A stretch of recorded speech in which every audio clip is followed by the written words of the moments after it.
আসসালামু আলাইকুম। কেমন আছেন আপনারা সবাই? আলহামদুলিল্লাহ আমরা ভালো আছি। আজকে চলে আসলাম নতুন আরেকটি ভিডিও নিয়ে। আমি আমার রেগুলার রান্নার ভিডিওটাই ছাড়ি, যেহেতু আজকে আমি রান্না করব ডিম দিয়ে ফুলকপি এবং সিম আলু ভাজি।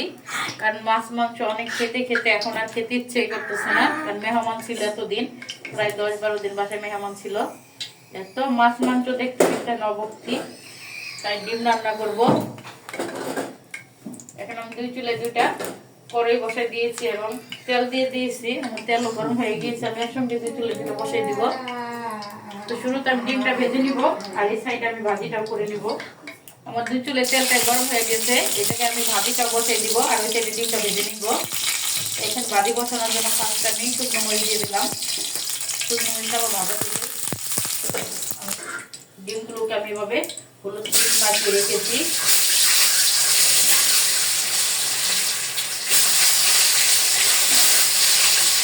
বাচ্চারা খাবে না, বাচ্চাদের জন্য গরুর মাংস রান্না আছে, আয়ের মাংস রান্না আছে, সেইগুলো আমাদের জন্য করতেছি। যেহেতু ডিমটা খাওয়া হবে, সবজিটা খাওয়া হবে, এর সঙ্গে আমি পেঁয়াজ আর কাঁচামরিচ দিয়ে দিতেছি। পেঁয়াজ কুচি এবং কাঁচামরিচ পানি দিয়ে দিলাম। ভাজিটা আমি একটু বেশি করে করতেছি, যাতে সকালবেলা রুটিও খাওয়া যায়। সকালের ভাজি ঝামেলাটা থাকলো না, করা হয়ে গেল। আর ভাজিটাকে আজকে আমি একটু লবণ দিয়ে হলুদ দিব না, একবার সাদা ভাজি করবো। এরকম আমি ছোটবেলা এক জায়গায় দিয়ে খেয়েছিলাম, আমার খুব ভালো লাগছিল। সেই কথাটা আমার এখন মনে হয়েছে, তাই আমি এভাবে ভাজি করলাম। এটা যা শুধু লবণ দিয়ে রেখে দিব। এই সাইড এটা বোঝা থাক, আর এই সাইড আমি ডিমগুলো ডিমগুলো ভাজা হয়ে গিয়েছে।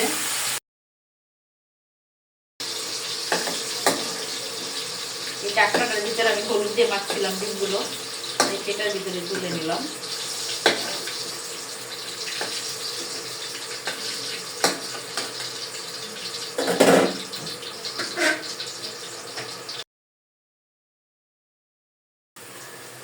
এখন আমি ঢাকনাটা খুলে দেখবো।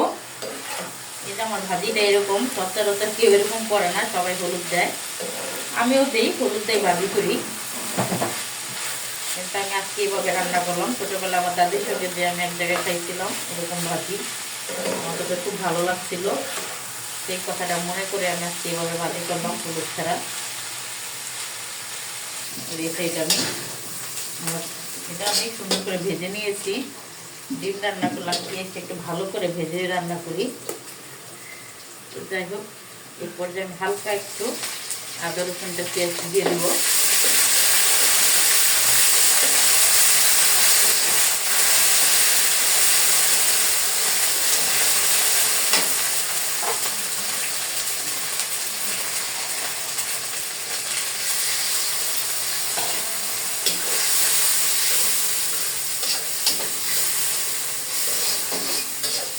এখন আমি মশলাগুলো এক এক করে দিয়ে দিব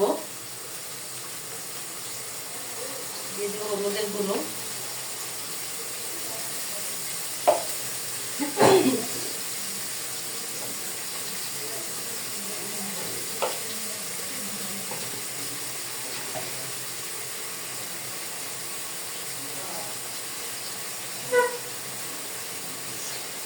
ঝাল করে রান্না করব।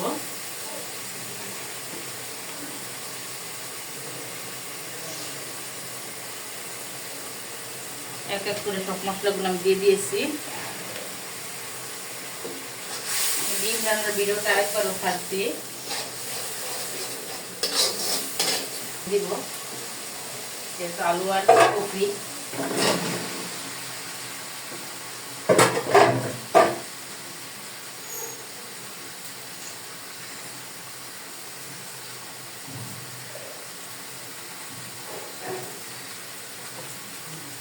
ভালো করে আমি লেনে ঢাকনাতে রেখে দেব।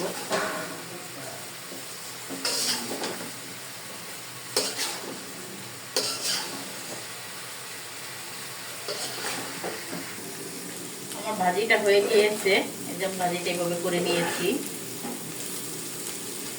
তো মশলা যত কম দেওয়াতেই কিন্তু টেস্ট লাগে, খেতে, তারপরও তো আমরা বুঝি না, আমরা মশলা দিয়ে কালারের জন্য এর জন্য আমরা মশলাটা বেশি ব্যবহার করি। কিন্তু টেস্ট কিন্তু যত মশলা কম হবে এতই টেস্ট। এই সাদা ভাজিটা আমার কাছে খুবই ভালো লেগেছে। আমি লবণ দেখেছি, তাতে আমার খুব ভালো লাগছে। মনে হয় যে মশলাবিহীন সব কিছুই ভালো।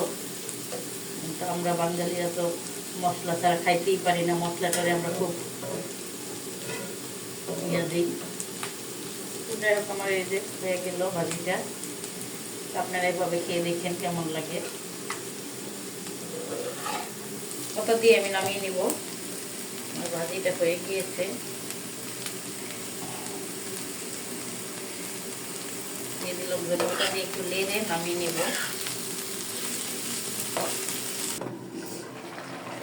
আমি কপিগুলা প্রায় অর্ধেক সিদ্ধ হয়ে গিয়েছে, এখন আমি জল দিয়ে দিব। দিয়ে জলটা বড় কাশলে আমি ডিম দিয়ে দিব।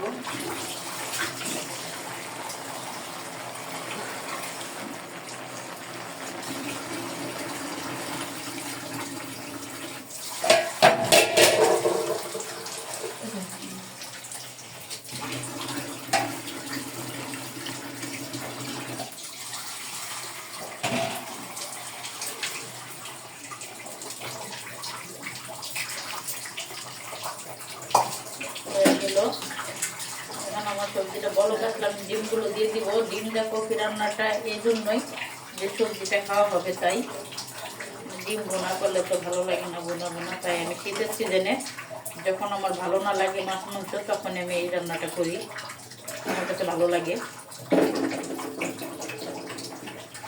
হতে থাক তাহলে।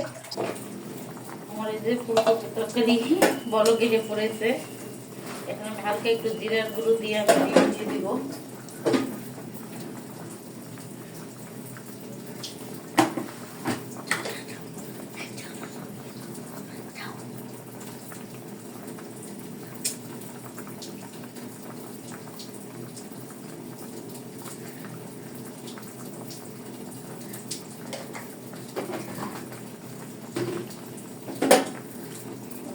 জিরার গুঁড়োটা মিলিয়ে এখন আমি ডিম দিয়ে দিব।